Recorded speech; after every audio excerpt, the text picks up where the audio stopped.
আজকে উপস্থিত হয়েছি আমরা, আমাদের মাঝে উপস্থিত আছেন দক্ষিণ মালদার সংসদ ঈশাবাবু বা ঈশা খান চৌধুরী। ওনার নেতৃত্বে আজকে কালিয়াচক 2 মানে মোথাবাড়ি ব্লক ডেভেলপমেন্ট অফিসে আমরা উপস্থিত হয়েছি। সবার নেতৃত্বে আজকে একটা প্রতিবাদ সভাও হবে বা হয়ে গেল সভা, বা এই মুহূর্তে আমরা ব্লক ডেভেলপমেন্ট অফিসারের কাছে একটা স্মারকলিপি মানে ডেপুটেশন জমা করার জন্য চলে এসেছি। একমাত্র দুটো কারণে, কালিয়াচকের ফ্লাইওভার মানে রেল গেটের জ্যাম এবং মোথাবাড়ির ডিগ্রি কলেজ, এই দুটো নিয়ে আজকের আলোচনা এবং আজকের প্রতিবাদ সভা অনুষ্ঠিত হলো। আজকে আপনারা যে যেখান থেকে দেখছেন সবাই শুনুন ইনি কি বলছেন। ইনাদের মূল্যবান বক্তব্য শুনে নিব। আসছেন আমাদের সম্মুখে দক্ষিণ মালদার সাংসদ ঈশা খান চৌধুরী। আপনারা ভিডিওটা শেষ পর্যন্ত দেখবেন এবং শুনবেন। শুধু এটা কোনো পার্টিগত ব্যাপার বা পার্টিগতভাবে এটা আন্দোলন নয়, এটা সাধারণ মানুষের আন্দোলন এবং এটা ছাত্র যুব সমাজের আন্দোলন। সবাই উপস্থিত আছে, প্রত্যেকটা ছাত্রছাত্রী এবং সভা করে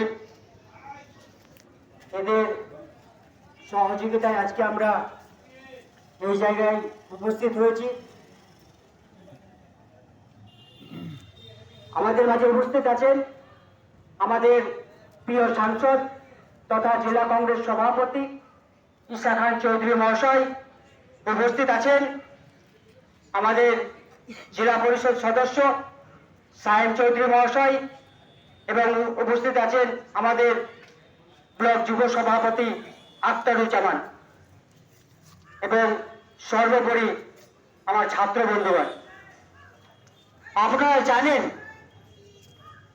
গত 15 বছর ধরে আমরা মোথাবাড়িতে একটি কলেজের জন্য লাগাতার আন্দোলন করে আসছি, কিন্তু কলেজ আমরা পাচ্ছি না।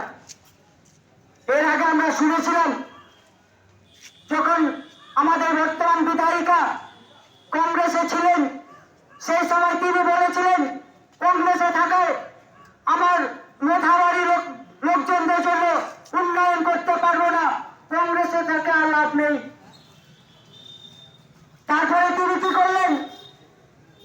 তৃণমূলে যোগদান করলেন, বললেন 6 মাসের মধ্যে কলেজ করে দেব।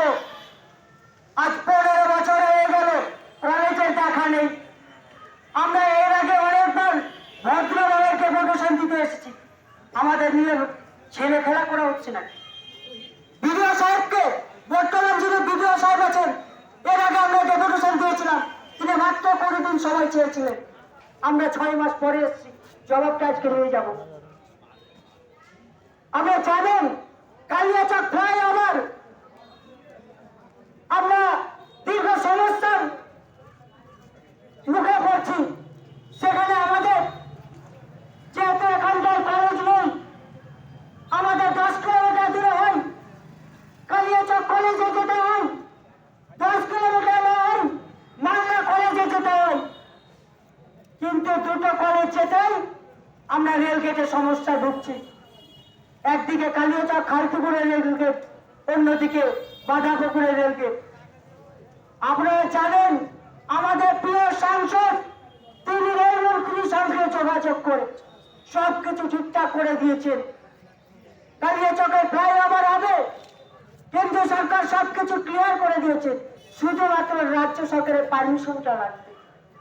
এই কত নির্লজ্জ সরকার, কত মানুষের নাকি সুবিধা করেন বর্তমান মন্ত্রী, তিনি পারমিশন দিচ্ছে না। আর তিনি নাকি বলছেন আমাদের কেন্দ্র সরকারের এটা ব্যাপার, এখানকার সাংসদের ব্যাপার। আরে হিম্মত থাকে সামনে এসে বলেন, আমাদের সাংসদ বলেছেন, সামনে এসে কথা বলেন। আমরা পুরো ডকুমেন্ট নিয়ে বসে আছি, মিথ্যে কথা বলে যদি আমরা আমাদের প্রকার এখানে শেষ করে দেবো। আমরা কংগ্রেসরা আর কোনোদিন রাস্তায় নামবো না। হিম্মত আছে আপনার?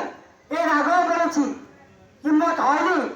চায়ের দোকানে বলতে হচ্ছে যে কংগ্রেস রাজনীতি করছে, কিন্তু সামনে এসে বলুন আমরা তৈরি আছি, সামনে এসে বলুন আমরা তৈরি আছি। আমাদের সবকিছু প্রুফ নিয়ে আছেন আমাদের সাংসদ।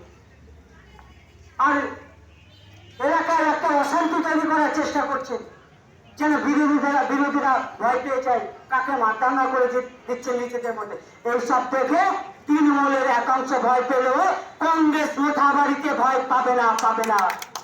এটা মোথাবাড়ির কংগ্রেস। আর আমার সঙ্গে যারা ছাত্র সংগঠন করেন, তিনারা হয়তো সব জায়গায় ঘুরছেন, কিছু প্রশাসন, কিছু তৃণমূলের মানে ছুটকা মাস্তান তারাকে বলছে যে আসিফের সঙ্গে থাকবি না, নাহলে বিপদ হতে পারে। আর এটা সামনে এসে বলুক না, হিম্মত থাকে সামনে এসে বলুন, এই আসিফ সারা পশ্চিমবঙ্গের মধ্যে একটি কলেজে দাঁড়িয়েছিলাম, সেই কলেজের হিম্মত হয়নি তৃণমূল করার, পুরো রাজ্য তৃণমূল হয়ে গেছিল, কিন্তু এই আসিফকে তৃণমূল করতে পারেনি। সেই আসিফ লড়াই করে আসছে, সে পুলিশ হোক কোন তৃণমূলের নেতা হোক, কাউকে ভয় পায় না।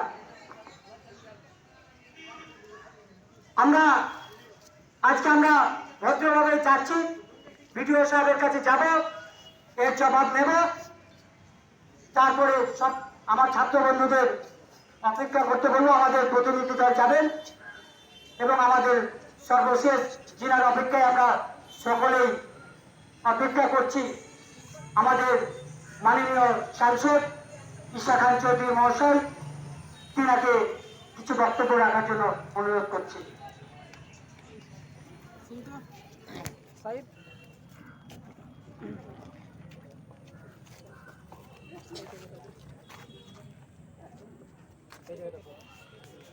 সবাইকে আমি আমার সালাম নমস্কার এবং ভালোবাসা জানাই।